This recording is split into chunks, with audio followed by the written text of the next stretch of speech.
Slovenski vojski smo prvič napotili naše pripadnike v operacijo podporo miru leta 1997. Najprej v operacijo Alba v Albanijo, nato pa na Ciper in Bosno in Hercegovino je takrat odšlo 50 slovenskih vojakov. Število slovenskih vojakov v operacijah pa se je iz leta v leto povečevalo. Do danes je v operacijah sodeloval vsak 5. vojak Slovenske vojske. Danes s skoraj 250 pripadniki pomagamo krepiti mednarodni mir in varnost v Bosni in Hercegovini, na Kosovu, Siriji, Iraku in Afganistanu. Stabilnost na Balkanu je eden izmed pogojev za varnost cele Evrope in je tudi težišče delovanja Slovenske vojske v tujini. Letos pošiljamo na Kosovo, poleg enot, ki jih tam že imamo, transportno četo, leta 2007 pa motorizirani bataljon.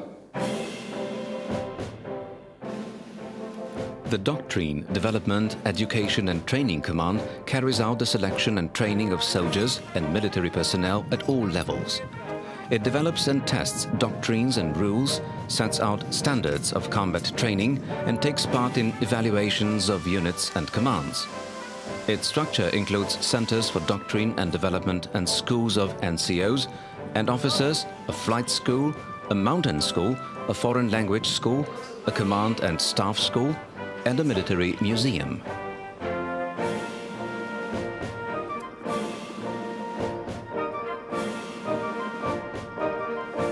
Moja želja, da bi postal vojak, se je razvila tam nekje blizu konca osnovne šole, ker sem po končanem osnovnošolskem šolanju začel na srednji vojaški šoli v Ljubljani, kasneje kot kandidat v šoli za častnike vojnih enot in po končani šoli zaposlen v Slovenski vojski kot profesionalni vojak. 97. leta se mi odpre možnost šolanja v tujini, ki sem jo seveda izkoristil, odšel v Združene države Amerike, šola za padalce, šola za pripadnike zelenih baretk, kasneje še naslednje šole, šole za rangerja, šole za inštruktorja ostrostrelcev, šola za operacije z helikopterjem in šola za skakanjem s padalom iz visokih višin. Ko sem prišel iz šolanja na tujini, se je zame začela popolnoma nova zgodba. Začel sem gledati na stvari iz drugega zornega kota, razmišljanje popolnoma drugačno in znanje, ki sem ga prenašal na ostale, je bilo prenešeno na način, ki ga niso bili vajeni do tedaj.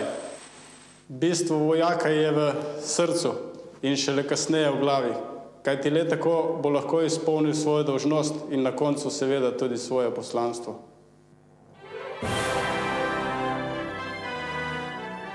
Tudi v prihodnje bomo v popolnosti izvajali naloge v skladu z našim temeljnim poslanstvom, to je zagotavljanje nacionalne vojaške varnosti in sodelovali pri realizaciji obveznosti, ki jih je Slovenija sprejela ob vstopu v zavezništvo.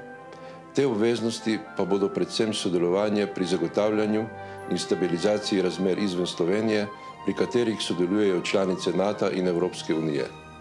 Po 2010. letu bo Slovenska vojska v celoti profesionalna. V naslednjem obdobju bomo našim pripadnicam in pripadnikom, enotam in poveljstvom zagotavljali optimalne pogoje dela in bivanja ter visoke standarde varnosti ter omogočili postopen prehod k odličnosti. Morebitne spremembe varnostnega okolja bodo seveda zahtevale stalno, sprotno preverjanje, presojo in ponovno prilagajanje ter odzivanje na varnostne izzive, morebitne nove grožnje naši suverenosti in nedotakljivosti ter miru in stabilnosti. Majhna in sodobna vojska se bo takšnim spremembam in novim zahtevam pravočasno prilagajala. Izkušnje nas učijo, da to delo nikoli ni končano. Garni bataljon! Miro! Knogi!